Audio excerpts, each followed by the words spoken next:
Hey guys, and welcome to a new series on my channel where, as the title suggests, I'll be taking a look at the cheapest version of a specific tech item, where today I'll be focusing on the cheapest mouse you could possibly buy. To start off, I had a couple of rules when looking for the cheapest mouse. First of all, it had to be brand new and decently widely available, so no yard sale fines or buying an extra mouse off a friend. The other rule I followed when looking for the mouse is that it had to be a fully functioning mouse, so no parts for a mouse or a model of a mouse or anything weird like that. Based on these criteria, I came up with the mouse that can only be described as Mini Optical Mice USB 3D Wired Gamer 1200 DPI Mouse for PC Laptop Lenovo Computer. I picked up this mouse for just $1.39, however keep in mind that the price regularly fluctuates, and even now the price has jumped up to a whopping $1.56. The mouse itself, as it turns out, is just a direct ripoff of the Lenovo M20 mouse, which probably also helps to keep the price low.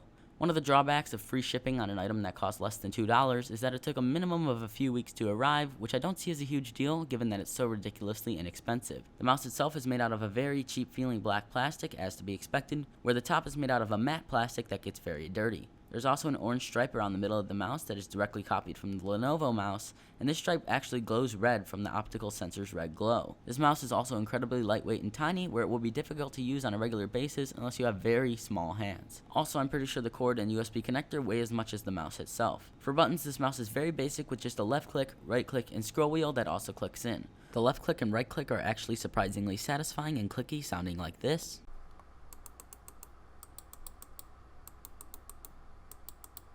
And the scroll wheel is actually the only letdown here, where the biggest problem is that it's made of a plastic with no rubbery material, making it feel very slippery, and it also takes an unreasonable amount of force to click it down, and then once it clicks, it does not move down at all, making it feel very strange. Also, something I noticed is that this mouse worked best while on a mouse pad, where it regularly cut out and stopped working correctly while on a desk. For performance, this mouse is not great, but surprisingly very usable. This mouse's 1200 DPI basic optical sensor will obviously not be suitable for competitive gaming or anything like that, however it is fairly accurate and could be used for casual gaming or basic web browsing. In fact, the limited DPI and tiny size were much more noticeable drawbacks when testing the mouse, although keep in mind your mileage may vary. In all, for under $2 in total, this mouse was very surprising at how good it was. However, I would not personally use this mouse, especially for long periods of time, mostly due to the tiny size. The best real-world use I can find for this mouse is for travel due to its weight and size, and the fact that it would still be better than most laptop trackpads as long as it's only used for short periods of time.